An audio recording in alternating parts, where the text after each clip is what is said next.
What's up, everybody? Welcome back to the Coalcast. This is episode August 116. Episode 61. Episode 61. I thought we were going by dates now. I'm sorry. And today is producer Evan's birthday. So everybody go to his Instagram. He's a llama. And tell him happy birthday. I'm doing this in advance because I know his birthday is in 2 weeks. Wait.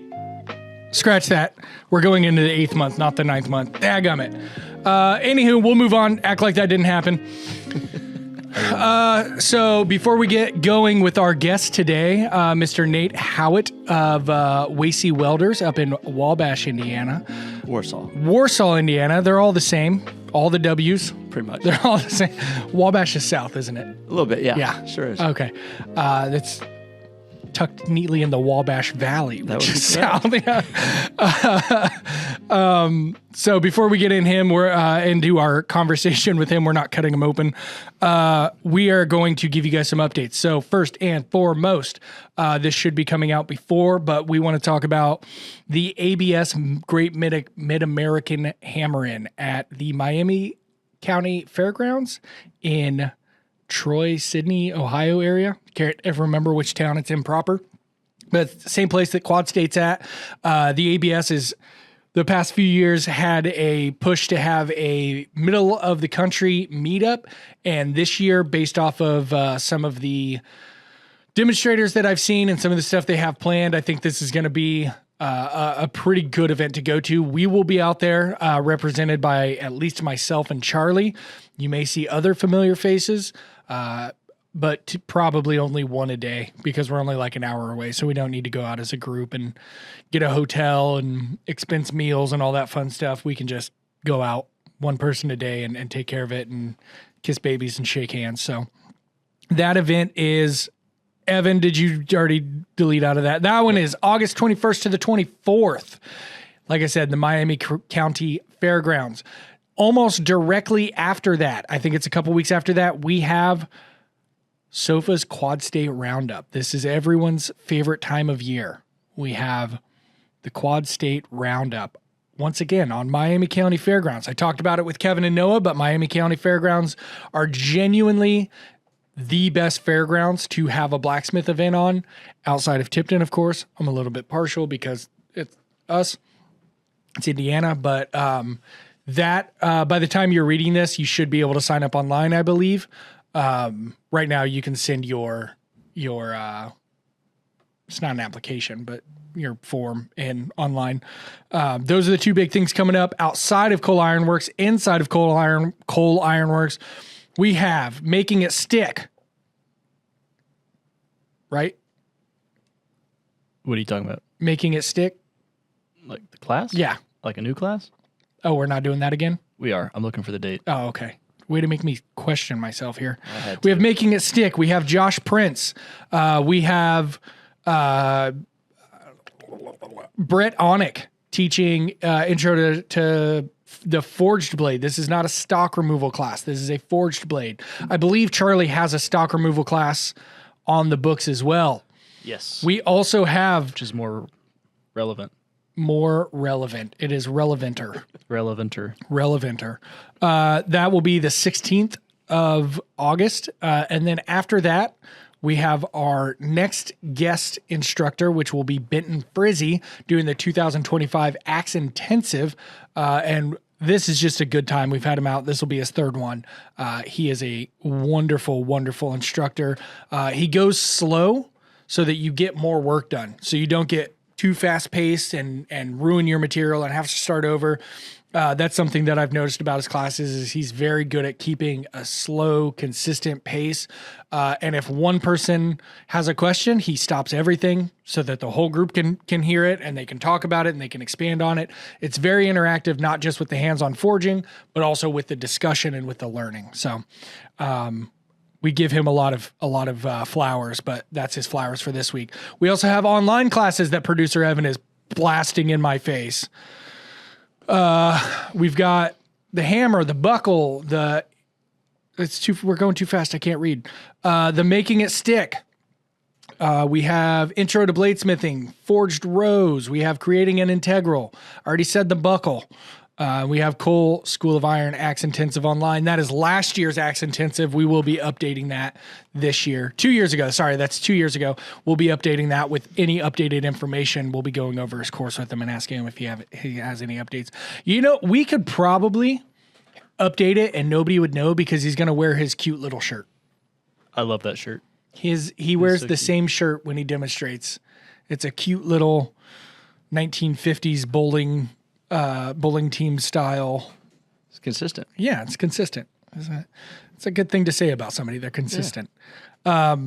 So get involved. That's how you're going to do it. If you guys out there listening have events that you want us to plug, it's free. We don't charge for ads. It's not like we're going to charge you like we're a magazine or Look at him. So good. Look how just that is sweet. Just a good looking guy. Just a handsome little feller.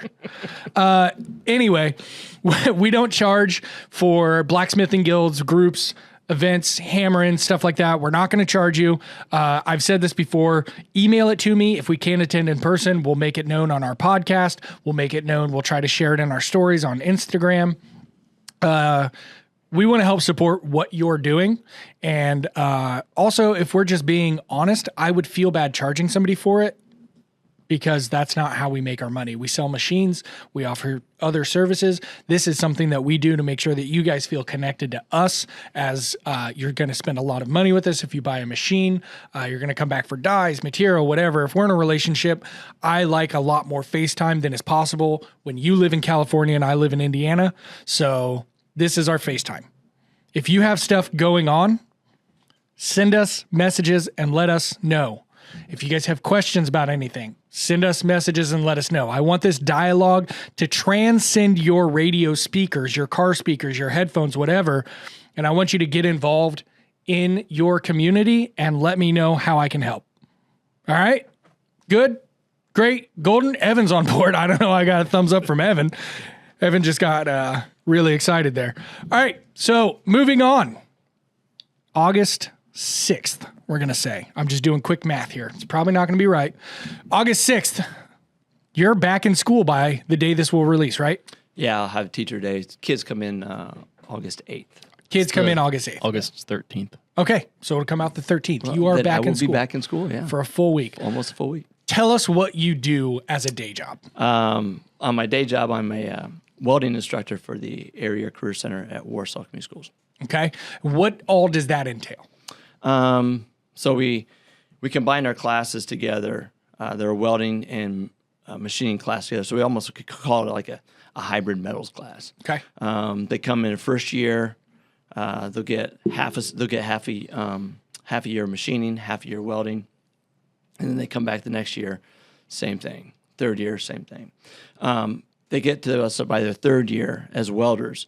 Our goal is to get them certified with at least one cert out of one of the 4 processes. And Jeremiah, your cohort in all of this, is a career. That's what he made a career out of before getting into teaching, right? He was a certified welding instructor. Yeah. So in my previous life, I was a 7th grade science teacher, and I had Jeremiah in class. We call him JP. Yeah. So he was my first student, first year class that I had when I was at Warsaw. I spent 2 years at a small little school called Cherubusco, and then my rest of my time has been at Warsaw. And so, there he is. He's the big tall one. guy. Yeah, he's the big guy. So we look each other eye to eye. I like that about him. Exactly. So he, about 3 years, this would be our 4th year together. He came to me and said, hey, the powers that may be came to him and said, hey, we need somebody else to teach. I'll backtrack a little bit. Our director, I hired him twice. His name is Ben Barkey. Mm-hmm. I hired him twice as a science teacher. And so I taught with him. And then So you were in administration as well? Oh, no. I was just a teacher. I sat on all the interviews. Oh, okay. So I picked, if you do something long enough, they'll start, hey, they start trusting you. Yeah. Or just, hey, you're the only warm body we need, so we'll put you behind the table. Okay, gotcha. And so spent 20 years in the classroom. Ben gets the position. I'm behind the desk as an e-learning coach. At the time, I helped integrate technology in classrooms. I did that for 4 years.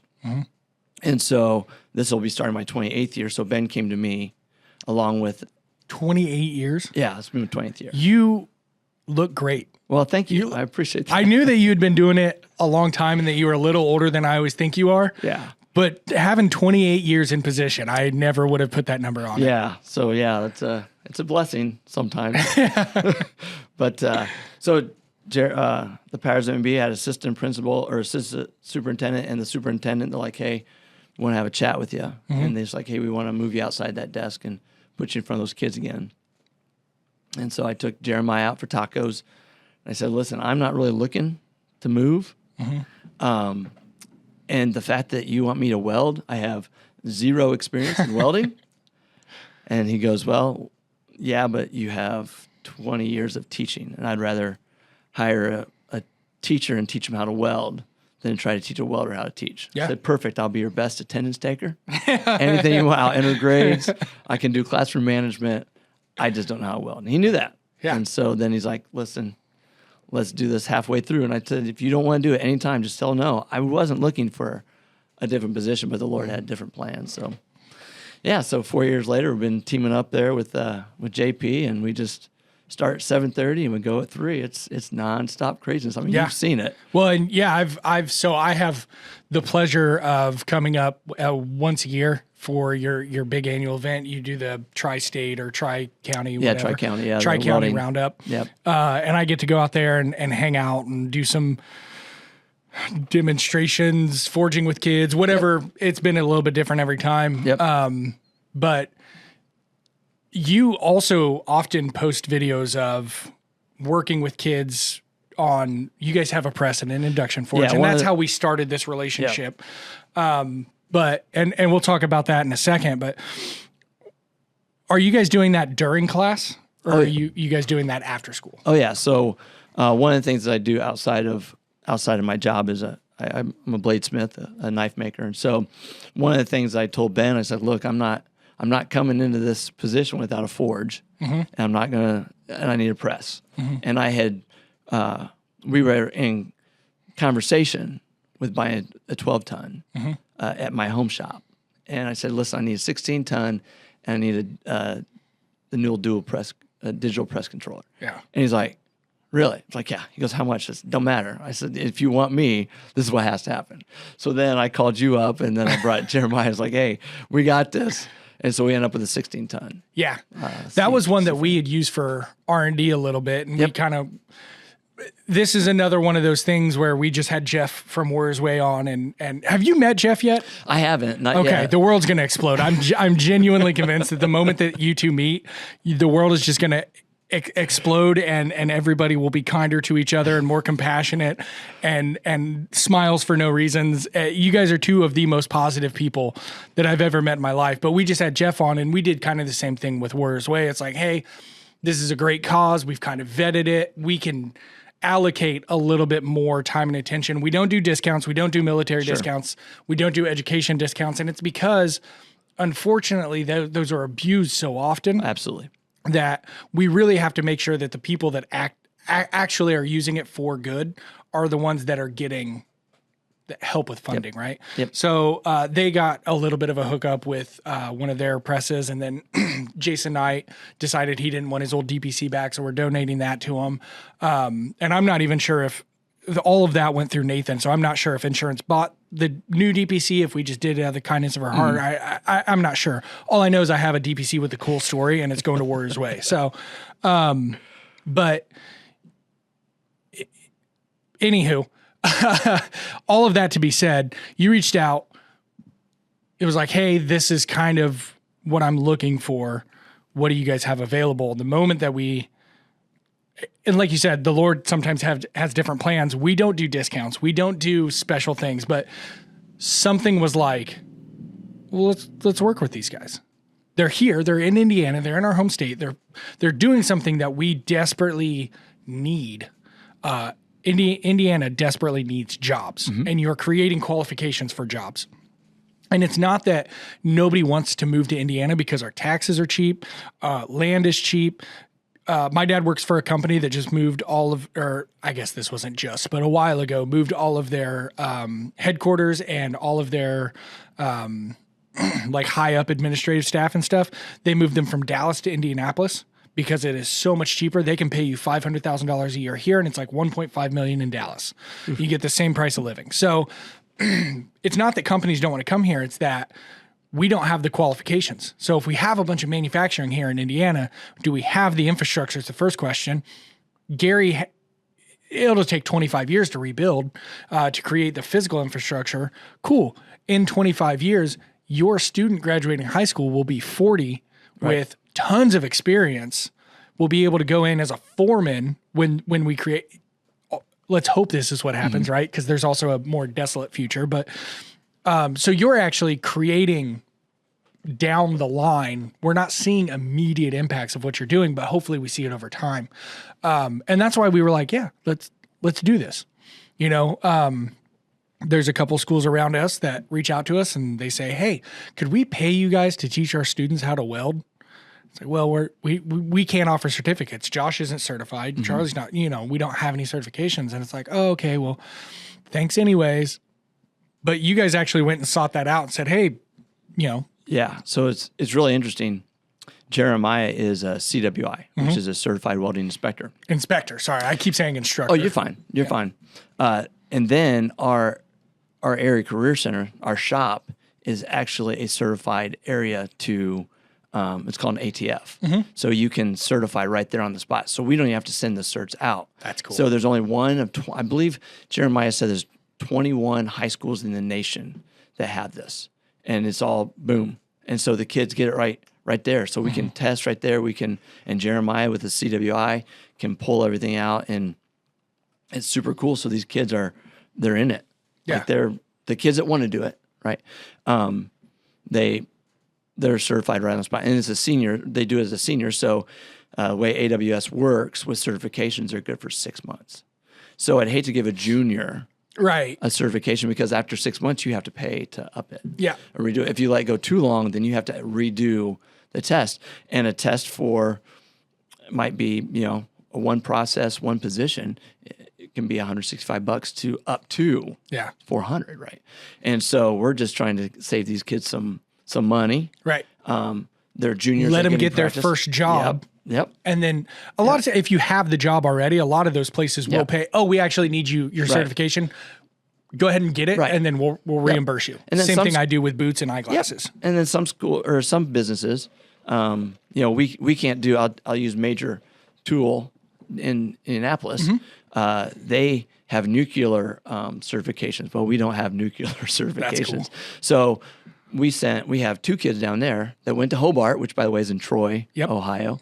And they picked up jobs down in Major. Both of them were certified for us, but they had to pick up different certifications through Major because of what they did. Right. So you have a certified welder, or maybe the kids won't ever use that certification because the company that they're working at might have them do a different type of process in terms of they're building something different. So they don't need that specific certification. Right. So just to give people a little bit of insight, if you've never worked either within bureaucracy or within welding, so the example is you talk about AWS. AWS states that any of my presses have to be built to a standard. I think it's like standard 1471-2 or something like that. Yep. And that standard falls for presses and boilermakers. Yep. There very well could be a standard that if I wanted to get the AWS sticker on my press, it's the same as like a CE or SAE, probably. SAE, stuff like that.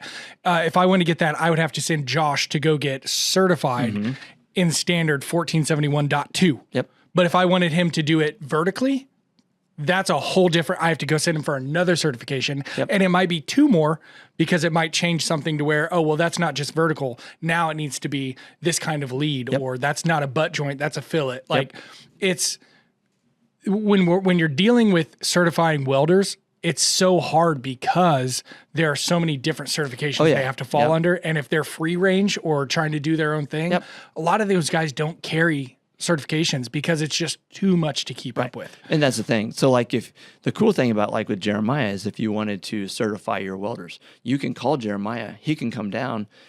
Okay, we're going to say 1G, which is flat, and we're going to do it MIG. He can certify him. It's like, hey, this is what we want to do. If you're doing pipe, pipe fitters down in Texas for oil line, he can certify that. So you're exactly right. There's so many different certifications they can get, and they're usually job specific. Yes. So you can be certified in one, but they need you in another. You can have some certifications in different positions that supersede 1 and 2. So position, flat and horizontal. If you go 3G, which is up, vertical up, then that supersedes 1 and 2. 4 will also supersede 1 and 2. So 4 is overhead. So if you have 4, they already assume 1 and 2. Is that what you mean by supersedes? Right. Okay. But with us, we want them to have all 4. Right. Just because we want to, one, it gives them more practice. Yeah. More hood time. Yeah. And gives them the idea of, hey, this is what we need to do. Maybe you're just going to be manufacturing welder. Probably don't need certification for that. If you're making, garbage cans, big garbage cans, roll-offs. Yeah. You don't really need certification for that. That's just zinc. Yeah. Trailer hitches is another one. Sure. Not a lot of Dump beds, right? Yeah. When you're just laying a piece of sheet metal down and tacking it. And then usually what you'll do is if you're going to a job or applying for a job, just like you did here, you'll have your guys do a test.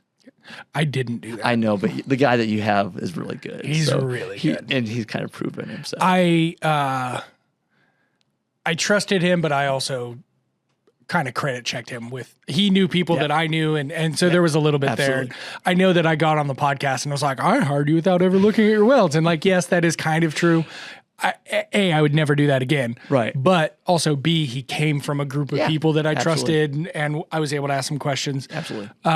So what are you seeing typically in the classroom? Is this people that are signing up? And I know that I don't want you to go in detail about like particular students or giving you backstories or anything like that, but like, are you seeing people that are coming that are like, I can't keep up with the trigonometry and all the different maths I have to take. Indiana has this new thing called Pathways, which we've talked a little bit about. Corbin's actually here through Pathways. Yep. And I tried to get a couple of his other friends, but they said no. So if they're not 18, we can't put them on insurance. Absolutely. And so if they're not on our insurance, then they have to go, they have to be under the school's insurance. And if they're under the school's insurance, we can't pay them. So it's like a weird circle. So Corbin comes and works because he loves it here. And he's like everybody's little brother. But I wouldn't expect somebody just down the street who's heard about us and kind of wants to weld. But anyway, what are you seeing kids that are coming in through Pathways, or are you seeing kids that are like, hey, there's a viable future in accounting, but there's also a very viable future for machining and for welding and for working with my hands. And guess what? My dad comes home every single night and he's tired. And I kind of like that. I like the idea of work hard. Are you seeing any of that, or is it what's going on? What are you seeing in the classroom? So what I'm seeing now this is my 4th year. We had JP next to me. He would have more. He's like, hey, I've seen it. He's done it 10 years. Yeah. I'm seeing kids. We got all kinds. They don't want to sit in their seat. I mean, you've seen it. Yeah. The first thing they get is a handshake. I can't hug a kid, but I'm sure I can shake their hand. Yeah. They have a seat. We have a question day. And then we aren't in our seats more than 10 minutes. I have the kids for about an hour and 45, maybe, because we have transportation. And so they don't like to sit. And they'll let us know, hey, we're sitting a little too long. They get the fidgety, which is fine. So I'm seeing kids that they don't want to sit, which is fine.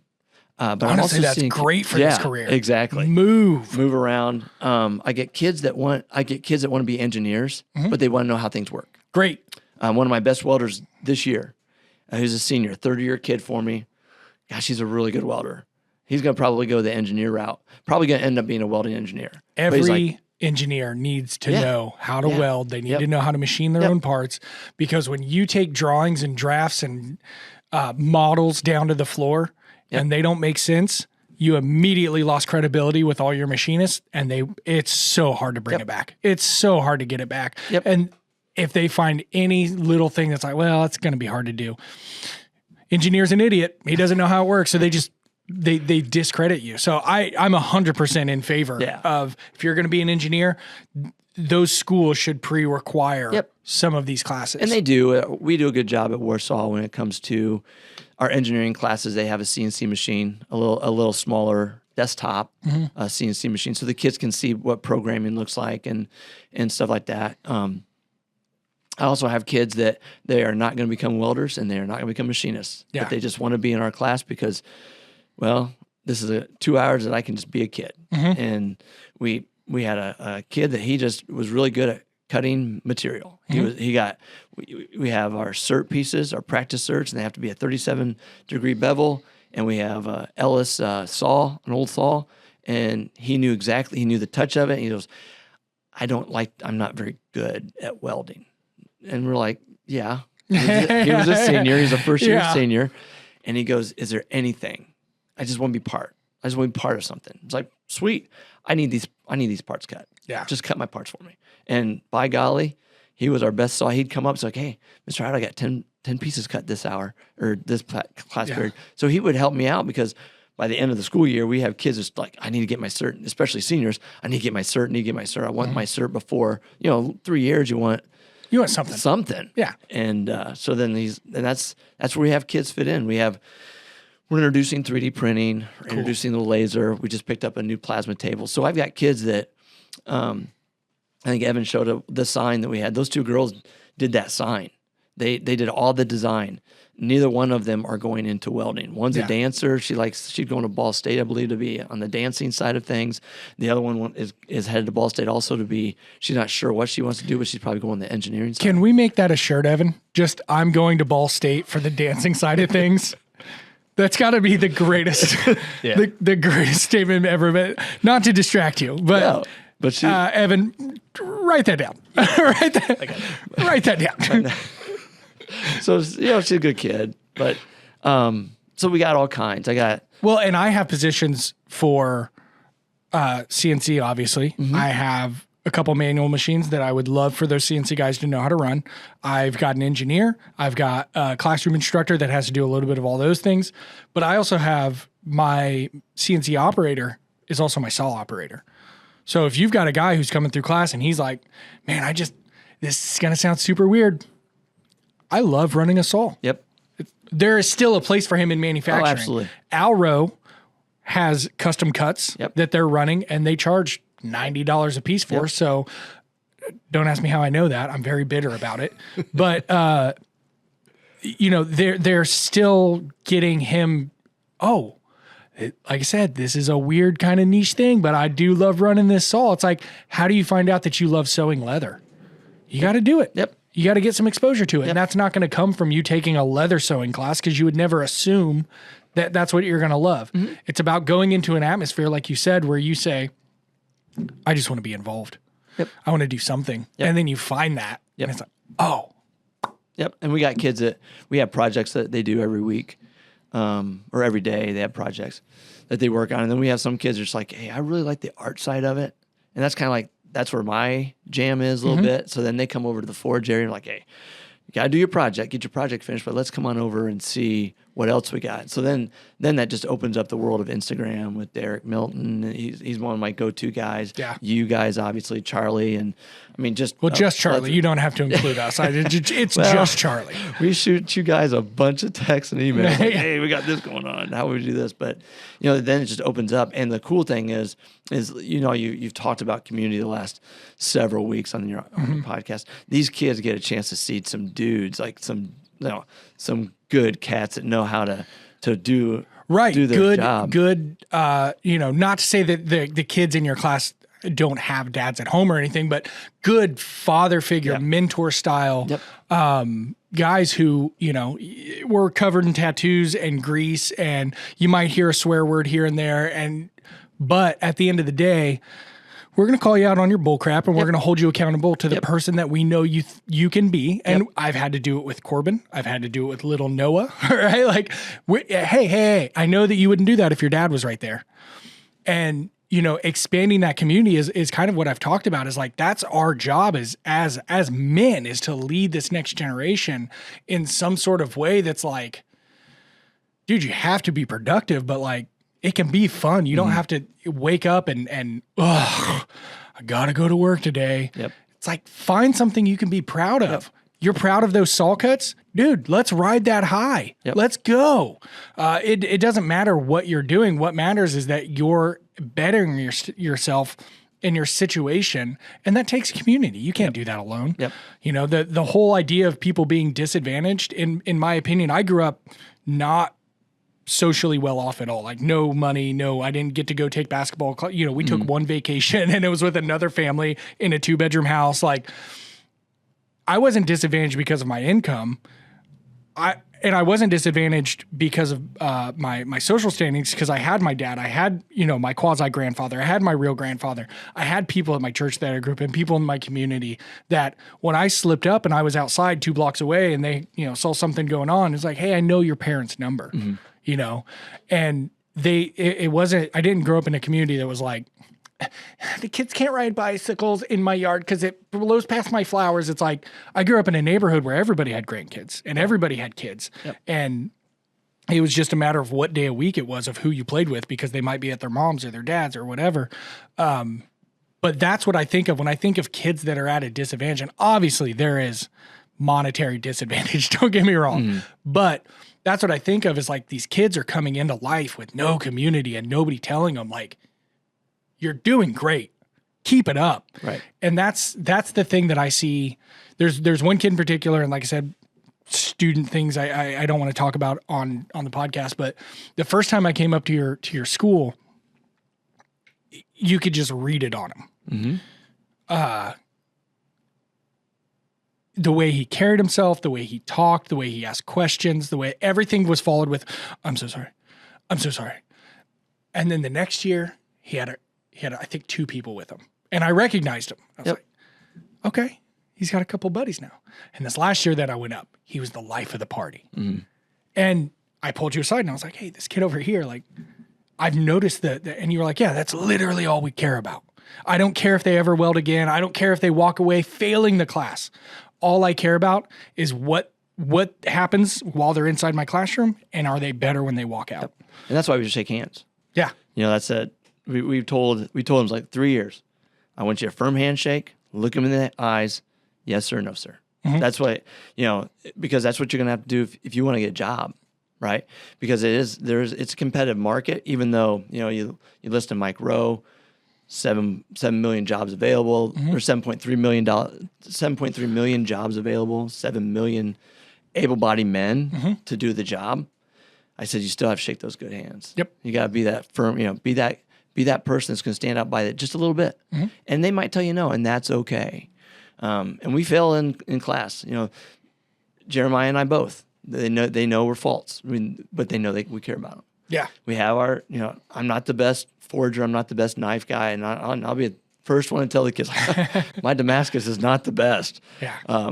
But we're going to try it together. We're going to figure it out, and we're going to fail together, and then we're going to have success together. Because that's what we're trying to, you know, productive members of society. That's what we're trying to produce, and on the male side and female side, because we have females too.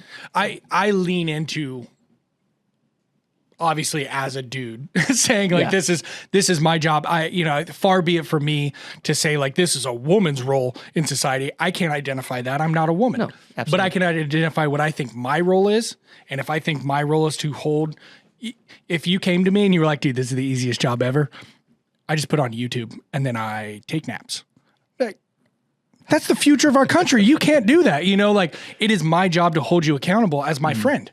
I know you to be better than that. If that ever became the case, we would be able to have that conversation. So if I think that that's my role, I'm going to share that. If I don't know what somebody else's role is, then I don't have any insight in that. But this idea, and one of the reasons I wanted to reach out and have you on was specifically when I talk about community and building each other up. Like, you guys are such a great example of that, because you're getting kids at such a impressionable stage where you still do have the time to, hey, quit talking to yourself like that. Right. You know, and when I was in high school, I might have mentioned this before, but I wanted to take small engine mechanics. So I went to my dean or counselor, whichever one does scheduling, and I said, hey, next semester, can I back out? I was in 3 drama classes. I was a TA in one. I was in drama 3 and drama 2. And it's because I was building sets.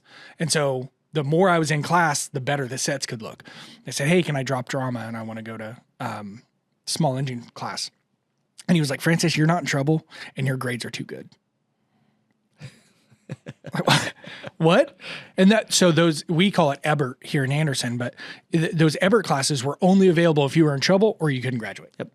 And it's like, man, I just needed like one teacher to pull me aside and be like, hey, dude, what you're doing is, I see it. You know, you are still screwing up. You're still a kid. You're going to make weird decisions. Not even just bad. You're going to make bad decisions, but you're going to make weird decisions too. Yep. I'm here for you. Yep. Sorry, Evan, I keep hitting the table. And it always seemed like those were the relationships that my friends had with their vocational teachers, with their Ebert teachers. Is that something that you've experienced as well? Is that it's been easier because you have them in class for a quarter of a day compared to an eighth of a day? Yeah. You get the time to build up. You know a little bit more of their backstory. Yep. Maybe there's a 5-minute break in the class where you can joke around with them, you know? I mean, we smile a lot, and we get to know them a lot. My father was a teacher. I'm also a coach. Dad taught for 37 years. He said, look, teach them hard, love them harder. Coach them hard, love them harder. And so the group that I have are, if you pour into them, and they'll run through a brick wall for you. Yeah. And I find that more now than I did in middle school, but middle school kids are still just trying to. Oh, they're still kids. Yeah, and they're trying to walk. Yeah. I mean, they can't, they're gangly, you know. Yeah. And which is their whole nother, and our mentality, our maturity level is pretty much middle school kids. Yeah. And when they come walking in and they know, you know, after the first couple of weeks with us on their first year, and then third year kids just like, oh, you know, here you go. You know, they know it. Yeah. They're used to it, and they get the feel. So I think having them a 2-hour crunch time period is good. Sometimes they're ready for us to be done, and we're ready for them to move on. Which is I think it's a good mix on time. Yeah. And I mean, I've got so many of them. Yeah. And so 165, you said? we're projecting 160, 65 this year. Yeah. I mean, there's a lot. It's crazy town. I mean, if you've seen it. Yeah. And we tell the local, you know, you're a great partner. Cole Ironworks is a great community partner because not only do you have a great product, but you come up. Yeah. And we're like, hey, come and see what's going on. Like, your market's right in front of you. You wanna come in? See, there he is. Yeah. Look at that guy. Look at that. But, you know, it's a great market. It's good because we want the people to come in. And we've had businesses that come in and then they they're starting to come more. Well, that's the thing is when I go up to your welding competition, you said, hey, Francis, I need a welding judge to come up and do this or whatever. And I came up and I was like, dude, there's like 9 people here to judge this. And you were like, yeah, I didn't think everybody would say yes. Yeah. So I was like, okay, I'll just run the forge and tell people about the press. And if they have questions, do you want me to give kind of like, can I be like a fun stop? Like ask Francis the history of welding and how, you know, or whatever. And you were like, yeah, absolutely. Do whatever you want. But everybody has just shown up for you guys and the prize packages that you guys give out for that. Everybody that shows up gets gloves and a little welder's hat and like they get something. So they're all getting fed into. And I can't remember you can absolutely plug them, by the way, and say who it is, but I can't remember any of their names, but they show up and they show up big. Oh, yeah. I mean, they're giving away hoods and Milwaukee tool sets. And I mean, hoods that I would buy as a grown man that, you know, like these aren't starter little $150 Amazon hoods. These are $400, $500. They don't ever have to buy a hood again. One of the cool things is they're local, like Purity, which is our welding company. It's a local company. They're our gas supplier. Okay. And then they're also our consumable supplier. So Purity, is it Purity gas or Purity? Purity cylinders and gas. Purity cylinders and gas. See, there we go. Right there. You know, those guys we'll make a phone call and they're right there. Yeah. You know, we want to try to keep everything in-house. And so that's on the welding side. Cutting Edge out of Milford, which is close. Yeah. They're a small mom and pop. IDM, Arch Medical. Those are small little companies, and they'll send their engineers out to judge the machining side. Yeah. Because Matt Alexander and Tom Till do a great job. Yeah, a couple of the judges on the machining side, I was like, all right, guys, they're still in high school. Oh yeah. Like maybe they're still in high school. But I'm learning that's how machinists think. That is 100% how machinists think. It's like, whew, it's. Yeah. I'm not criticizing you. I'm just criticizing everything that you are and embody. And then let's measure it. Yeah. Welders, we just weld, and then if it's wrong, we just take it off. Right. Machinists, yeah. It's like, okay.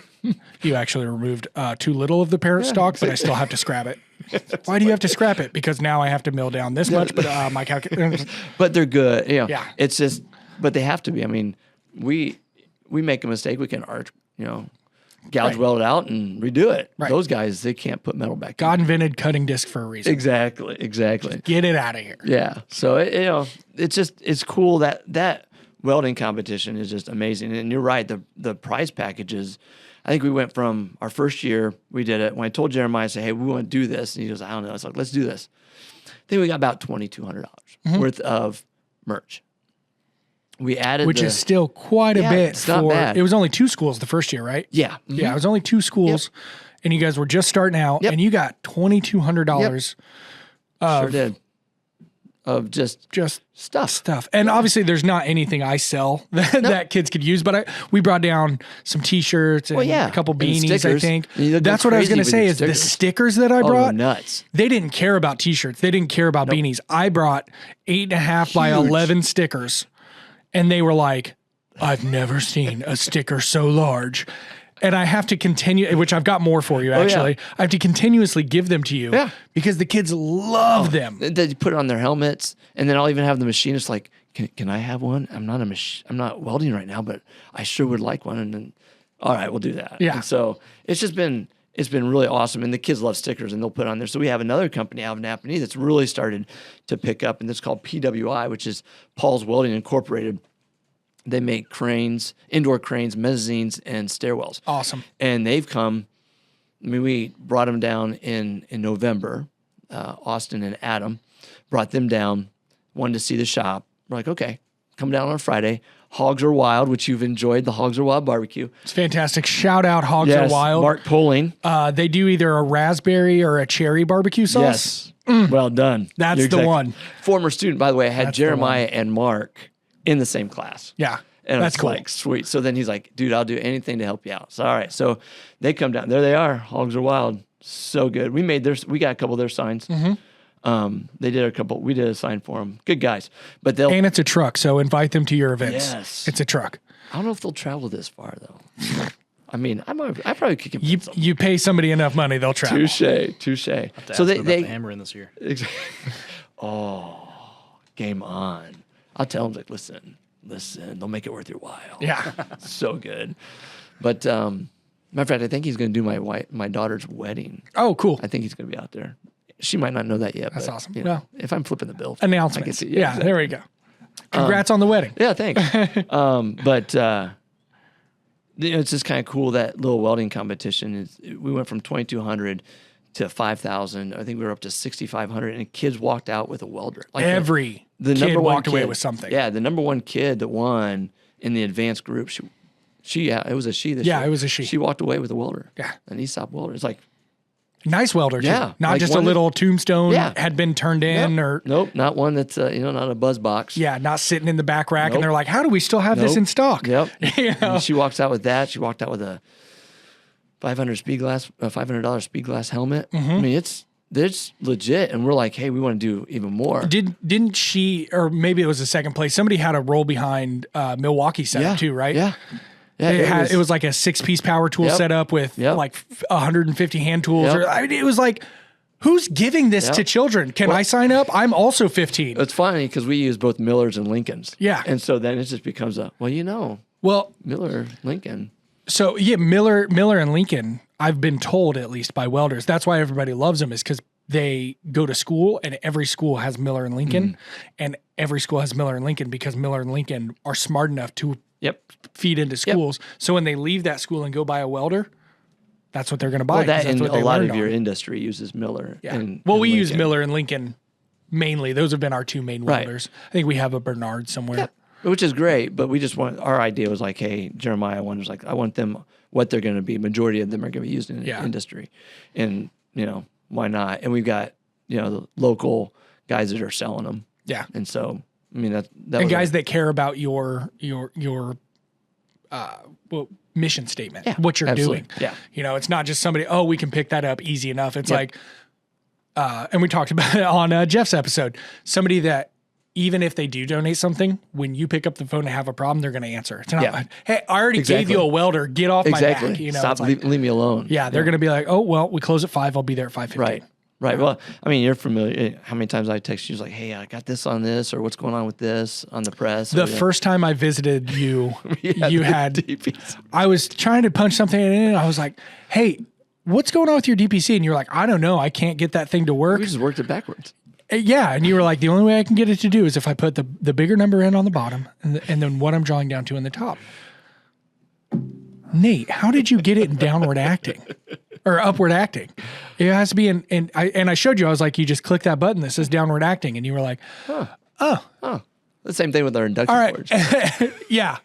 It's like, hey, which by the way, I mean, you think about when we have you down, I bring the superintendent over. Yeah. Dave Hoffer, good buddy of mine. It's like, hey, make a bottle opener for him. Boom. What? Hey, you got an order for induction forge. Yeah. Thanks. Yeah. And that one, I didn't even have to like swiggle or swaggle. I just got a purchase order that was, or a PO that was like, hey, we're buying this. Yeah. Okay. All right. It was sweet. Yeah. Because I know he's like, can we just have that one? Yeah. I'm like, well, I think that one goes back to the shop. Yeah. Well, that one, I hadn't switched over my my demo units to be the new style. Right. So I was like, you guys have kids, the electric box is exposed. Like, this is not the one I want to put here. Trust me, the one you're buying is way better. Yeah. Like, all right. And then he comes back, he'll come afterwards or he'll come in after you're gone, and we'll have, like, this past year was our first year with the induction forge.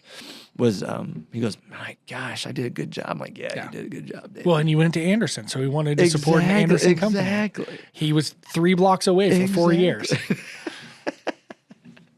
Good dude. Yeah. Yeah. Everyone that I've met up there has been absolutely outstanding. It's really nice because, these kids aren't always in the newspaper on a Friday night. Yeah. Friday Night Lights or Saturday for basketball. This is a day, and it's welders and machinists, and it's a day for them. Yeah. And we've had school board members come out. We've had, obviously, community members come out. We've had the paper come out. And it's just a lot of the kids also, some of my judges are former kids of the program, and which is awesome. They're like, hey, this is an opportunity to get back. One of our maintenance men on the CNC machines is a former student. And so they're like, yeah, I'll be out. Yeah. And it's a way for them to get back. And the kids that leave and they'll come back and buy, they know Fridays are barbecue days. So they'll come back and buy us barbecue. It's like, we're going to Pulling tonight. We're going to Hogs. And it's like, that's Friday. That's what we do. Yeah. And we have our barbecue envelope that never goes empty.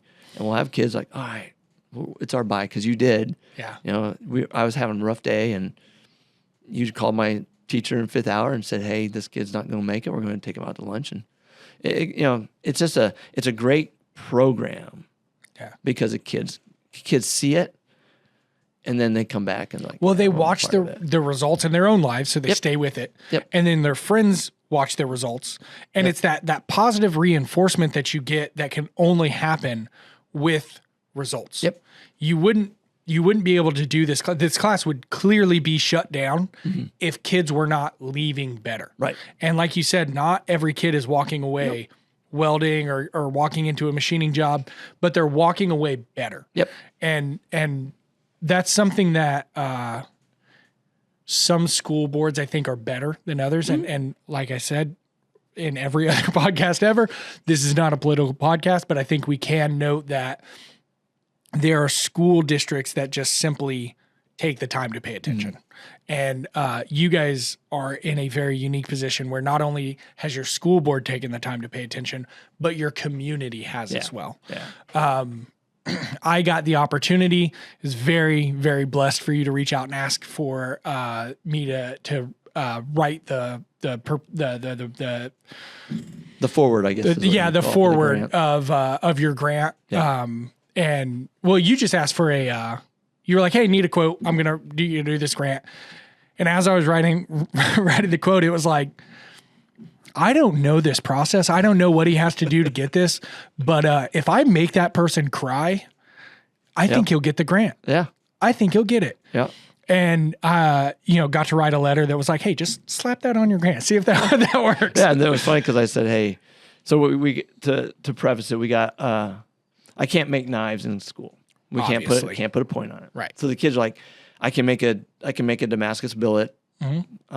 We've smashed our quarters, Akuma gang. We've had fun with that. We made crosses out of those. But what I said, I want to really make a hammer. And I want to make a tool. I've always told you, I want to make a tool. Yep. And we've got the capability with the press. And so I wrote a grant. Said, hey, I called Ben and said, hey, we'll write a grant. It's called Red Ample Grant. It's a Kosciuszko County Education Foundation, Warsaw Education Foundation grant, so we can write. And I said, hey, I want to write this grant. Doesn't mean you're gonna get it, but I want to try it because it's a little higher end. They usually go for $5,000, maybe $1,000 usually. And I said, hey, I text you, I'm like, hey, I need a quote. I won't make a hammer. I need the die set. I need all of it. I need the whole thing. I need punches. I need the whole deal. Yeah. And so you're like, yeah, we can do that. And so got the quote, wrote the grant. Didn't know for sure I was going to get it, but it's like, hey, at least I try. If I can get $200, at least I'll get the punches for it. Right. And we'll just build around with it. Right. And yeah, once I know what you're approved for, then I can tell you what I can give you. Yep. Yeah. And so it worked out great. So I had the kids, we were making hammers, and I didn't really know what I did. So I gave, there they are. So Cameron's on there. He made his, and he went crazy on his handle. And I think yours is somewhere around here. Yours might be to the left that you gave us. I forgot about that one. Little stubby. He's in there. I made a little stubby hammer, and it was while I was teaching somebody else hammer making, and we ended up only making his hammer because it was taking so long. And I was like, you know what? This reminds me of Nate. Is like, it's not perfect. It swings. I actually kind of like the peen on it. The peen is big, and it's for specific applications. We'll say that. Absolutely. But it was like, this is exactly what teaching is. Yeah. It's like I had to drop what I wanted to do and do what he wanted to do, and we still left very successful. Yeah. Well, you got a pocket knife out of the deal. And I got a pocket knife that right there. And that I carried for like 3 days and was like, I would feel bad if anything ever happened to this. Well, you know the guy who made it can make it do it. So I carry my little U-line special Nothing because wrong with I that. am the worst with pocket knives. I stab them into stuff and I break the point off every week. So the last thing that I wanted to talk to you about, and I know that you have a long drive home, so I'm not going to keep you here until midnight or anything. But we've spent this entire time talking about your involvement with kids' lives and being a teacher and kind of your background with that. What pathways are there for teachers out there that listen to this, or even parents that listen to this that are like, man, let's get involved. Let's, we talk about joining the IBA and Abana and all this stuff, but that's other grown adults. Mm-hmm. How do we go to where we're actually going to make a difference before some of these things start happening and people make bad decisions? What kind of pathways are there for teachers and for parents to get involved, and you maybe become a resource for these kind of classes and programs that are around them? For sure. I think one of the things, like I've talked about, community partnerships. Mm-hmm. One of the things that we've had some companies come in, and they come in, they say their spiel, and they leave. And you see it, mm-hmm. Right now, the workforce, they aren't lazy. No. They are not lazy at all. They're more informed. They're more informed than we were. Right. Like back in the day, 28 years ago, on teaching, I want a teaching job. Mm-hmm. I'm going to do anything next to selling my soul to get that teaching job because they were so far between. You taught and you died in the classroom. Yeah. When I was in school, I feel like, so my kindergarten, first grade, second grade teacher all retired. Yeah. The year after me, like it was like I was their last class. My third grade teacher got married and her husband wanted her to go to school to be a lawyer. So she retired. And then my fourth and fifth grade teacher retired the year after me as well. So those are literally people that when they're like, it's our last year, I've been teaching for 47 years. I've been teaching for this long, like all of my teachers growing up, I didn't have somebody who was like, well, I used to teach over here and then I used to teach over there. And then it was like, either I've been here for 2 years and I grew up in this community and I will die here, or I'm actively writing my will and my retirement is next month. Which is, there's nothing wrong. My dad, like I said, I love that. 37-year veteran. And, my wife is a nurse for she's going on 30 years, same doctor. And so we consider ourselves dinosaurs because there's not a lot of, we're coming off of that. We're leaving where kids now move and they aren't afraid to move. They're not afraid to try something new. Yep. And when we talk to parents, we talk to community members, come and see our kids. One, your workforce is right there. Yep. I mean, like I said, PWI plucked 2 guys out. Boom. Who do you got? And can they work for us? Yeah. And are they quality? Because we started knowing like, we got a couple kids. Major tool. I mean, Rick calls us. It's like, hey, what do you got?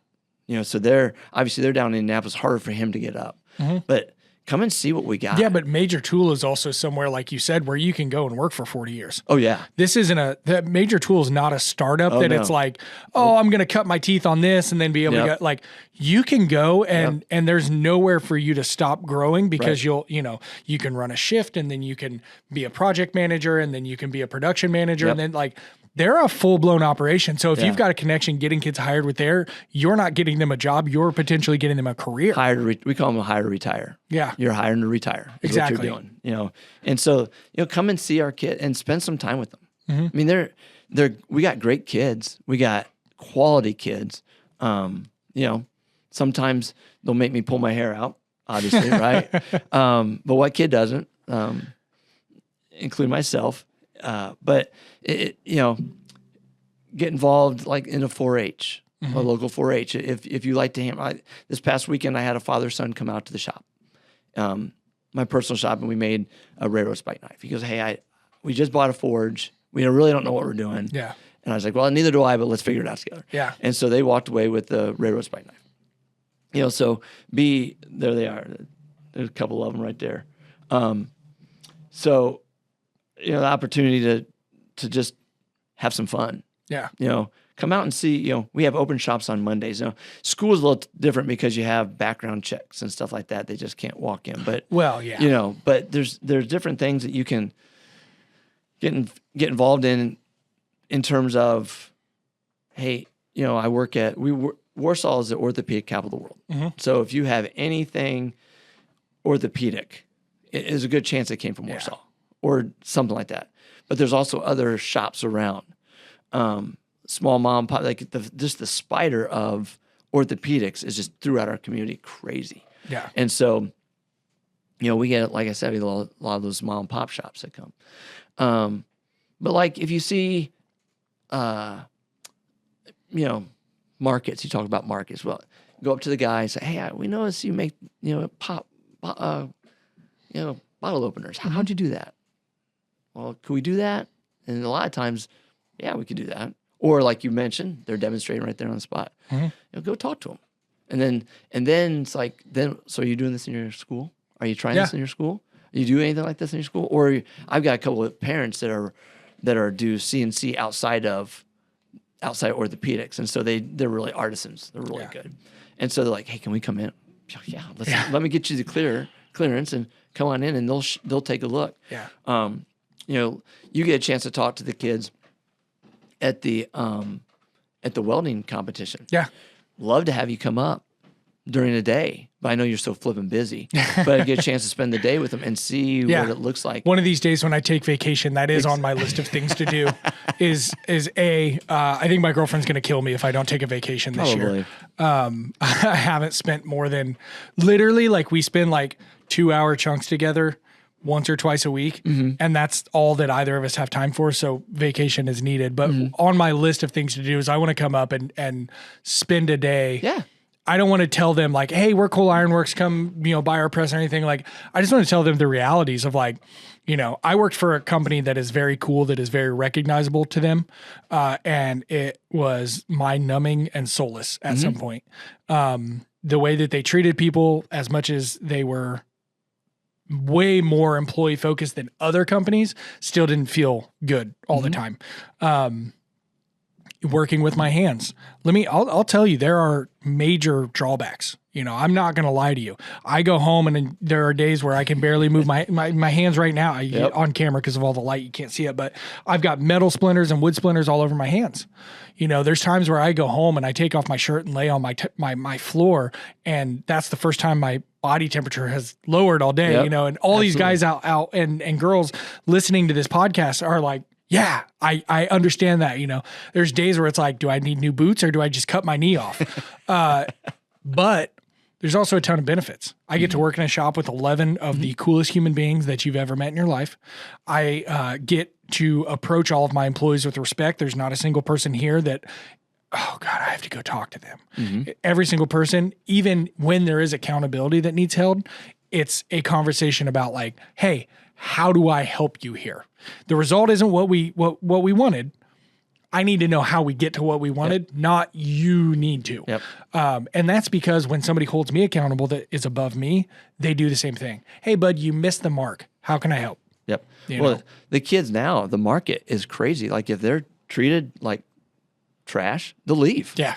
And it doesn't really matter how much they're making. Like money is not as important as what I think some tend to believe. Until you have kids and a mortgage, money is almost expendable. I mean, it's insane, especially if you're like 22, 23 and you have a roommate and you're a welder. And you want to travel. If you want, in our little area in Warsaw, there's not a huge welding presence because we have orthopedics. But you go outside of our just 20 miles, you got PWI, you go up to down Mentone. There's little palm shops. Head out to Leado, out to Cherubusco, out to a little Fort Wayne-ish area. You guys have the coolest town names around you. They're also like quaint and like I've never heard these words before, but every time you talk about the towns that you're going to visit, I'm like, that does sound nice. Well, if you come north, I call it God's country. You come up a little bit. We'll have an eatery set up where, hey, we'll go this place. Okay. We'll go this place. Go that. I like that. You also avoided Indiana has this weird thing where the farther north you get, the more southern the accent gets. You've avoided that southern drawl that you get up in northern Indiana. Sometimes, but then we have some people that come up from down here. It's like, yeah, you sound funny. Yeah. You sound funny. When I was in Chicago, people would be like, where are you from? I'm from Alexandria. They'd be like, Virginia? Indiana. Literally like 2.5 hours from here. Not that big of a deal. It's a tiny town. You shouldn't know what it is, but I'm still hurts my feelings that you don't. I did meet a girl though. She like walked in into my store and I was like, hey, how you doing today? Oh, pretty good. We're like ringing her up and I was like, hey, what's your phone number for rewards? And she was like, oh, I'm not from here. And I was like, cool. Well, there's this store everywhere. She was like, no, not around me. I don't have a mall. I was like, oh, where are you from? Just like making conversation as I carry on. And she's like, Elwood. I was like, Elwood, Indiana? And she was like, yeah. And I was like, oh, cool. What street do you live on? She goes, what? And I said, you're either on an alphabet or you're on a number. And she goes, I live on I. And I was like, cool. I used to get babysat on I. Where at on I? She was like, and I was like, that's probably got a little weird. I used to get babysat on 6th and I. She was like, oh my God, I live on 6th and I. So that was kind of weird. But yeah, there's no reason for people to know these small towns. And we always end up talking about them on the podcast. But cool. Let's talk about your knives just to wrap it up. Okay. Will you pull up his knives? And while you pull up his knives, I'm going to recap what you said. If you're a parent or a teacher that wants to get involved in some of these kind of more hands-on life lesson-y kind of quests or whatnot, it doesn't start with finding the kids. The kids will find you. Yep. You need to go and see if you can start a program, if you can start a blacksmithing club, if you can start a machining club, if you can start a welding club. If you're a teacher at a school, how easy it is for you to start a club and then get permission to have a classroom once a week. Yep. You know, when I was in high school, it seemed like there was a club for everything. Yep. You know, we had a German club and there was 5 students in German 1 through 4. Yep. But we were a German club. Yep. You know, so well, it's like Legos, Lego clubs. I got a buddy of mine who has a puzzle club. He teaches at a different school. He's like a puzzle club. And he's like, well, we're going to do Legos and puzzles. Yeah. But he'll get, because kids want to connect. Yeah. And well, kids and they need it. Yeah. And they're, hey, and all right, we're going to do it. Like we have open shop on Monday and it's open shop. We have kids coming in. They have to be students, but hey, we want more practice on this cert. And JP can go a little bit more technical. Yeah. We really want to work on our Damascus. Okay, well then come on. That's 2 hours uninterrupted. You have me. Yeah. In the classroom, it's a little different, but this is, or they're seeing their teachers doing what they want. Like, oh, he's doing that hammer's legit. In that moment, you get to lead by example. Yeah. Instead of just instruct. Yeah. And then they can see us fail. JP's, it's crazy. We'll have all kinds of things brought in. Hey, I mangled my mower deck. Oh, sure. Can we straighten that out? If we have time, yeah. Or the goals are always getting smashed, the soccer goals. All right, we'll weld those up. A guy brought a pontoon. A pontoon had a little crack, just a little crack. 2.5 hours later, the guy compensated well for us. Yeah. Money went to the barbecue bucks. But the kids get to see that. Like it's not just... And the kid, we have turned some stuff down. Like, I will not weld your hitch on your truck. Sure. That insurance, that's a liability. Yeah, I'm not going to do that. You can go down to the local Z-Bart and they'll do it for you. Yeah. And they have a lift. I've kind of earned not having to be under the car unless I have to be. But the kids get to see that too, and they'll pick up projects. My dad wants me to do this, or my exhaust needs some help. Yeah. Oh, okay, to a point. But it's really not when the kids is like, oh, you can do this. Like grandma's yard art needs a weld. It's like, okay. Or stools. Stools are notoriously. So I was going to say stools Yep. and bathroom racks. Oh, absolutely. The amount of bathroom racks that you probably, because do you guys do take it all? Oh, all 4 all 4 processes. Yeah. Cool.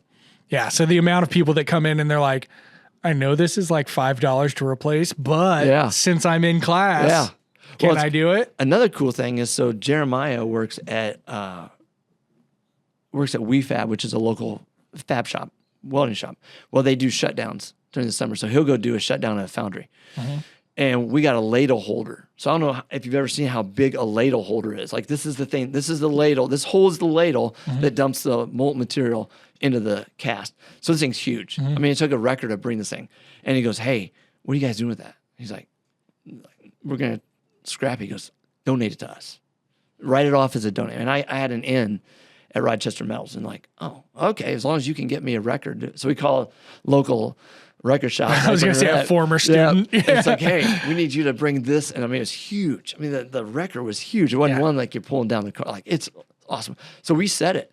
And the kids were, I mean, it's an inch, 2 inch thick steel. Like, it's thick. I mean, it's going to be years before the kids will ever be able to weld anything out of it. Yeah. So we torch cut it a piece out. We taught them what it's like to take that stuff out and then put the piece back in. That's awesome. And that's what we look for, and that's another way that's they can get real life applications that they're actually going to do. You go get a job as a mobile welder or when on a welding rig or something like that, you're going to have a foundry call you and say, hey, our ladle's down. I need you to weld a chunk back in. Or we got shutdown coming in. You got, he put 127 hours in the week. It was crazy what he did in a 9-day shutdown. Is it something on the, like this? It's more on the ground. On the ground. Yeah. Okay. It's big. It's awesome though. I don't know if we have any pictures of that on our. It wasn't out there when I was up there. Oh yeah, it was. It was? Yeah, because that's what they were using the engine. It's huge, isn't it? It's engine. They were using the engine driven welder on that. Yeah. Yeah. Yeah. It's huge. I didn't realize that's what that was. Yep. Everybody's like, hey, that's it. That's what we want. And so actually, you know what, Evan? I think that probably was because it actually hangs from the ceiling. This thing's huge. Yeah. And so it's nuts. And the kids are like, we could, And we have our third year kids are the ones that are like, hey, we really want to try this. Well, you guys have a hierarchy too that I've noticed where, and we'll get to your knives, I swear. You're good. But once again, like I said, I came in, I saw the kid that was like, and then it was like, oh, now I've got a couple friends, and now it's like, what's up? That was also the kid that you were like, hey, in 5 minutes, we're going to do this switch over to where everybody has to change positions. You need to let everybody know. And it was like, boom. He goes to one room and he's like, hey, you let everybody know. Hey, you let everybody, to where I guess hierarchy is the wrong term, but you guys kind of learn their social structure and kind of work through their social structure, which gives them the confidence to say, wow, somebody trusted me. Yep. It's like this, I have a classroom that's coming in. It's not I'm having 160 students come in. I'm having 160 new stories coming in. Mm-hmm. And every day, 180 days, those stories can change. And they're, so we don't look at, it's kind of cool and I'm kind of bragging, but this isn't a normal class. And what happens in there isn't normal. No. And we joke, it's like, I don't know how many teachers could do, it's not your normal setup. And you let things slide. Mm-hmm. Not out of safety, but 50% of them don't have what I grew up with. Right. And so we're fill-ins. It's my mission field. Right. And so it's crazy town. Teaching somebody welding, and we keep getting like borderline emotional about it, but like there's something very different than teaching somebody welding when they're coming in to get some sort of certification because they want to do this job and they're really passionate about the job. You can come in and be cut and dry with them. But like you said, a lot of these kids that come in and take this class, this is their last option. Yep. This is going to be the thing that if this doesn't stick, bad decisions will be made. Yep. And so it's not that you're letting things slide on the safety realm or this or that. It's like there are other things that are so much more important than, did Jeffrey just say the S swear? Yeah. Oh, did he just call me JP instead of Mr. Jeremiah Patsky? I'm sorry to use your government name. I probably pronounced it wrong anyway, so it doesn't matter. But like, there are so many bigger fish to fry when you have kids coming in, like you say, even the maybe 5 hours total that I've spent there. Well, I guess it's like 3 hours every time. We'll so go 5. 5 sounds better. Yeah, 5. Well, the total time that I've spent there, some of those kids have opened up to me a little bit. Mm-hmm. There was one kid that got a shirt because he had some circumstances go on in his life where he was wearing the same outfit for a couple weeks. And I was like, not okay. Here's what I have left. Yep. Let me know if you need anything else. Yep. Gave him my business card, has my phone number. It was like, that decision wasn't made because I wanted him to buy a press. Right. And a lot of your decisions that I see you making, and like I said, this is why I wanted you on the podcast, is like what you're doing is cool and what you're at the forefront of is cool, and it's important for American manufacturing, but it also so deeply ties into that's our responsibility. Mm-hmm. And I think it's really, really cool to see such a shining example in the proper place. This isn't some guy that owns a welding shop that is being nice to kids because he might get a discount on their employment later or, whatever. It's like, we need more people that get into teaching because of the reasons you did. Oh. We need more people that take the actions that they take because of the reasons that you do. Like you said, you didn't want to do this. Right. You were supposed to. Right. And it shows. Yep. So, that's how you get, that's a long way to get to. That's how the parents and the teachers can get involved is like, start the program. The kids will find you. Yep. They're dying for it. Yep. They're crying out for it. And they're frustrated. There'll be times that we have some we call intense fellowship between some students, and they'll look at us and they'll say some things, and we'll say some things, but just like we teach them, like shake your hand. Me and Logan have intense fellowship. Me and Nathan have intense fellowship. About Evan. Evan, have you ever made me mad? Probably. I'm sure I have. You just don't say anything about it. I'm too timid. You're too sweet on me. He's my jiu-jitsu boy. He can beat me up.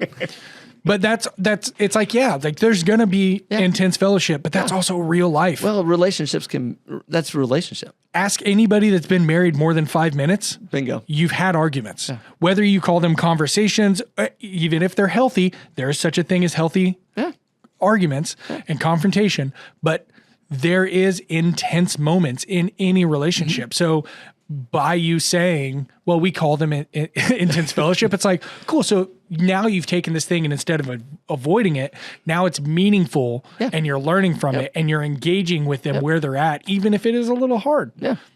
Frustrating isn't bad. Frustrating just means you need a better solution. Well, they know you love them. Yeah. I mean, that's the thing. It's safety first, right? But know that, hey, you know, we tell them, it's like, hey, well, safety first because I love you and I want you to keep your fingers. 162 come in, we want 162 go home. Yeah. So, yeah. All right, pull up.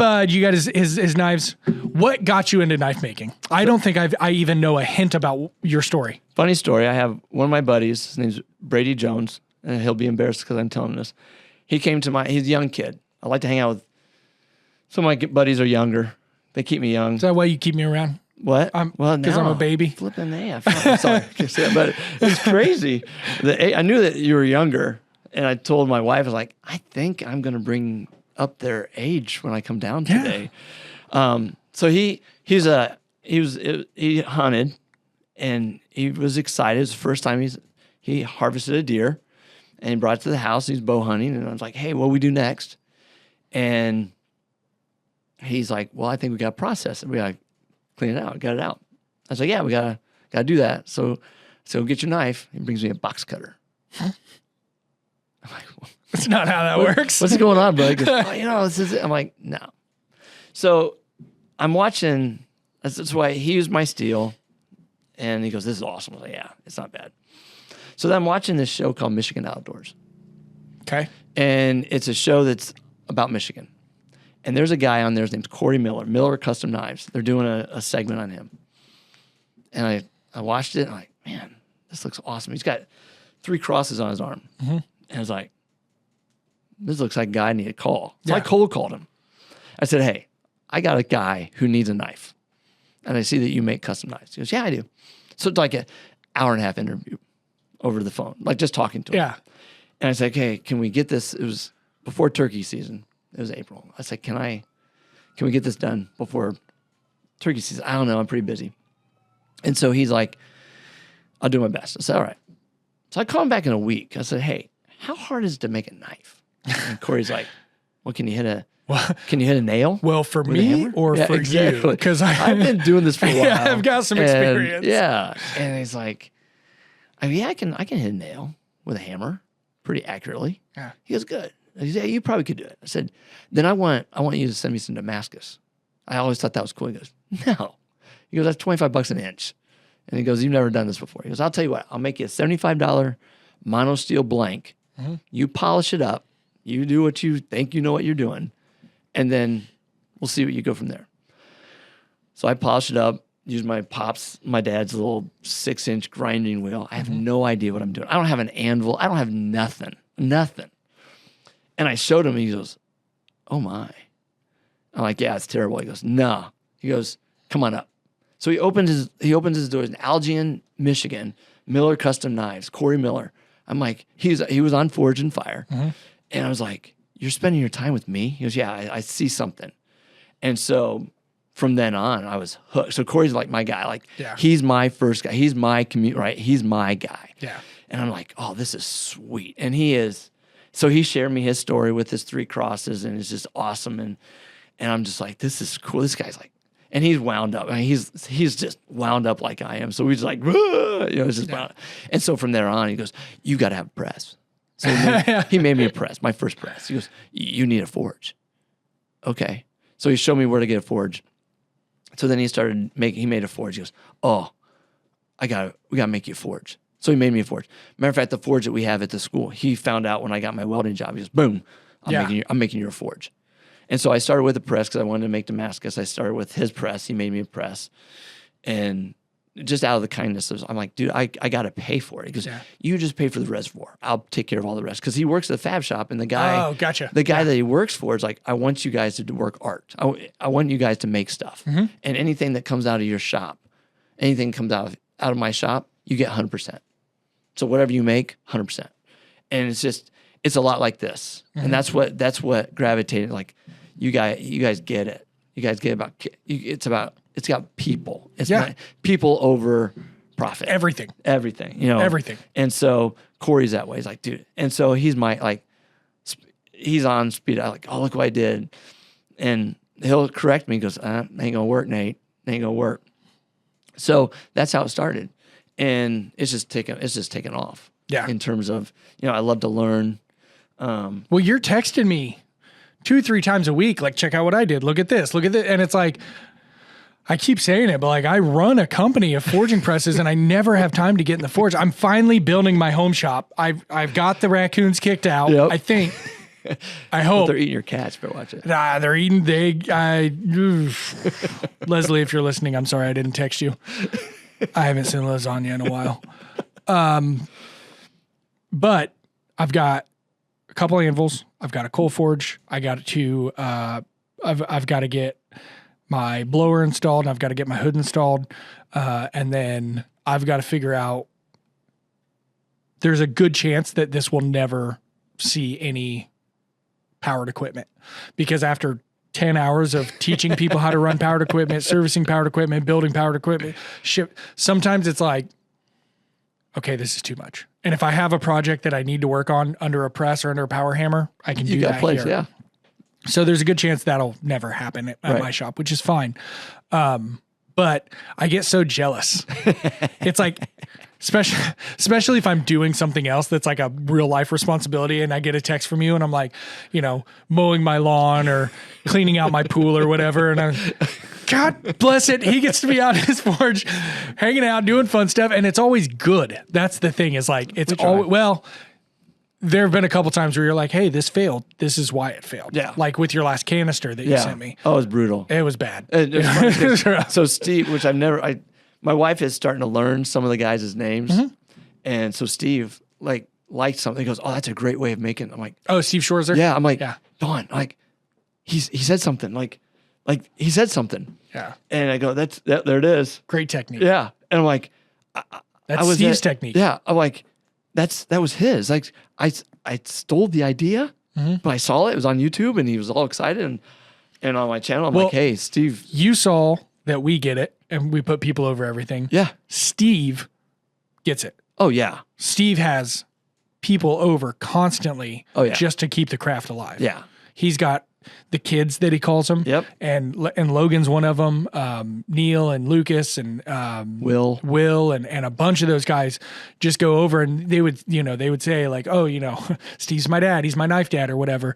We've had Steve up at the Hammer a couple times, and that genuinely they treat him the same way they would their father. Yeah. Like that is Pops right there. That's with the first one, you had him up, the first hammer in, and I brought my son and I said, I just sat in the corner, and I swear he probably was like, you going to come over and say something? I'm like, first of all, he's either going to fight me or buy me a drink. I'm just going to sit and listen, because my pops always said, hey, sit back and listen to the old guys, because they're full of wisdom and insight. You don't need to talk. And so I was like, oh my gosh, that's like freaking, like, that's so cool that he just took the time. But that's where the community comes in. That's, Andrew Larson, the hammer guy. Oh man, I showed him what we're doing. It's like, oh, try this technique, or this. Oh, those are really good. And it's just that there's encouragement. Yeah. There's just, like you said, the community of it. But I just trying things. And so, I mean, I'd like this to become my retirement, because I'm not going to teach forever. I know that I'm not. Yeah. Because I want to try other things. Well, there's a time and place for everything. Yeah. And you're in the time and place that you should be now, but that doesn't mean that's right 5 years from now or 10 years from now. Right. There's other things I'd like to try. I've never been in the manufacturing world. I've never made this. I've never been in like your world. Yeah. I've always been in the You were supposed to come intern with me. Yes, I was. Last summer. Remember you had, things kind of got a little crazy. Oh, things got loopy. Yeah, because we were like, we're going to come down and push the broom for a week. It was like, I love you, but you're going to be in the way. Exactly. I've got to move 150 miles an hour. We know our place. Yeah. And that eventually is going to happen. Yeah, you guys are more than welcome. And it's just kind of coming down and seeing this. But, there's facets that we want to try. I got married to my high school sweetheart. We had kids a little earlier. And so now, I mean, I'm just 50 and I've got a 25 and a 23-year-old. So we're young enough and we still have a lot. Bungee jumping, free diving. No. My wife's more adventurous than I am. Wakeboarding. Not that. So I run marathons. Yeah. You know that, so it runs. But that's to keep up with the kids. Because if not, talk about If you quit moving, you'll die. Yeah, exactly. That's- It's kind of like, it sounds like Jeff. Yeah. I did text, by the way, you mentioned the podcast a few weeks ago about Jeff, and then Nate needed to meet. So I texted him like, dude, apparently we're supposed to have a meet. Yeah. And he's like, November 8th and 9th is Warrior Way. And Yeah. he goes, you got to come out. And it's like, coach cross country. I don't know if I'll be able to get it. He goes, well, it's going to happen. Oh, so you guys both have this same thing that I love, and I've found out from you. Like I said, you reached out and you were like, hey, I need a press and a DPC, and this is what I'm going to pay for it. And we were like, yeah, that seems fair. Hey, I need hammer stock. I need this set of dies. I need this. And this is how much the grant is for. Like there's so often in our lives, we just go, well, there's no way they're going to say yes to that. There's none of that in you and Jeff's brain. And that's, you guys are both very positive, both very loving, both very forward with what you believe and how you live your lives. But then there's this other thing that reminds me of you, of each other when I'm around you guys, is it's like, what are they going to do? Say no? And if you do, we'll find somewhere else. Yeah. Or we'll keep asking it. Yeah. Francis said no. Evan might say yes. Yeah, exactly. Who knows? There was, when you reached out to Nathan about going to the well or something else, he was like, yeah, I don't know. I just don't have time for it. And I was like, I do. So that literally was a no from Nathan, but you just kept down the line and I went. But you had asked Nathan something. He didn't respond with no, obviously, right. But he was like, yeah, I don't think we're going to be able to do this. And I was like, no, I got it. Well, you guys were in transition. It was before you had become the general manager. We had built your press before you got here, but it was like my second or third week when you came and picked it up. Yep. Yeah. And so it was just kind of like, wow. Yeah, I wasn't even I was the production manager when you came down. It was awesome because I brought JP down and Nate just gave us a tour of the shop. I said, listen, we're going to have a chance to chat a little bit with him. And boom, we got the tour. Yeah. And I was like, oh, and that sold JP's like, this is what I want our kids to be around. I'm like, yep. And we were doing what it ended up being 27 passes on the 50-ton C-frame when you came down. Yep. It was like you would weld for an hour to get a pass, and then you'd have to let it cool down. And then you would have to go back 3 hours later. And so it took us forever to build that. And I remember he had just got done welding. And I was like, hey, they're here to pick up the press. I'm going to go ahead and get them loaded in the truck just in case you see strangers walking around the building. He was like, I got an hour to kill. It was awesome. So on that ride back, Jeremiah's like, I think I could help them with that welding. Yeah. He he should have. I was like, I think we could really make that process. I said, they'll figure it out. Oh, we stopped making them. That's how we figured it out. We said no, thank you. Well done. Yeah. Well done. No, I would love to have him down this summer just to give us an insight on. Josh is a fantastic welder. Absolutely. Nathan's a fantastic welder and process engineer. So he kind of set up the thought process of this step to this step to this step, and how we do things and how we move them around. But I would love just to get Jeremiah out here because there could be something glaring where he's like, I have 18-year-olds doing this, so I would have to do this much safer, and it's actually easier. Well, that's the thing that's really cool about JP is like he'll let you try to figure it out, and he's not one to be pushy. No. And I was like, maybe you should try it this way. You could have told me that 20 minutes ago. Yeah, but how much fun would it have been to just watch it? But where's the learning? Exactly. Even though you got a bunch wrong, how much did you learn? Yeah. But he'll do it with a laugh. So, quick story. Yeah. I'm coming out of my classroom, 20 years experience. I am, as a science teacher, I have everything in line. I mean, boom, boom, boom. I'm in 3 weeks before school starts. I got my lesson, da-da-da. So I'm texting him like, hey, I don't weld. Zero welding, right? Zero welding. I'm like, can we get together this summer and just show me something? Yeah. He goes, yeah, about August 10th. I'm like, what? He goes, That's you got day keys? one. Yeah. He goes, you got keys? Like, I don't even know how to turn a machine on. Like, I don't know. Yeah. I kind of can stick weld because my Damascus kind of stays together. Oh, sure. Early, Yeah. early in my, it's like, Yeah. And he goes, don't worry about it. Just don't worry about it, old man. Just don't worry about it because I'm the old man. Yeah. And sure enough, I'm like, as crazy as that was, because I didn't know anything, I'm telling him, Dawn's like, I don't know what I'm doing. Like, he goes, you know how to take attendance. You know how to make my signature chart. He goes, and you know how to take grades, right? Yeah. He goes, don't worry about the rest. And sure enough, like it was the best he could have done for me because he's like, he goes, I can't teach you in 70 days what you're going to learn in 180. Right. He goes, just hold on tight. And in 5 years, you're going to be a way better welder than that first year. Exactly. You know? And he goes, and that's the thing. We don't get a lot of time. I don't get a lot of time to weld because I'm putting out fires with kids or I'm helping kids. It's not my job to, oh, hey, leave me alone for the next 5 hours and so I can figure out this technique. Yeah. I'll figure it out some other time. And that's interesting conversations we have with the kids. It's like, we'll say, that's pretty good. And they'll be like, well, you think you could do better? Probably not. Yeah. No. You have an hour and a half every day for 5 days. Yeah. No interruptions. You go, put your hood on, and you go. You'll stop to ask us questions. Yeah. We get questions, 15 seconds, start off. Boom. We want to take a counter one time. Yeah. Like, how many questions? I mean, you see it. Yeah. You're a manager of a shop. Yeah. Boom, boom, boom. Well, I'm trying to work on this. You never get to work on that because you're helping other people. And that's fine. That's my business. I'm in the helping business. But it's just funny the kid's like, you can't weld as me. Probably not. Yeah. But then JP will be like, you want to bet? Well, I've Bam. gotten it to where like if I pull some pretty welds, I'll text you Exactly. and be like, "Hey, Mr. Nate." And then Jeremiah will send you, look what I did. It's like, shut up. Yeah, I've not gotten any of his welds yet. And we're gonna, my pride doesn't want that, but I'll, I do very small amounts of welding here, but yeah. if I pull a pretty beat, I'll text you and say, hey, Oh, absolutely. show your As you students should, this. because I'll show JP and like, what do you think?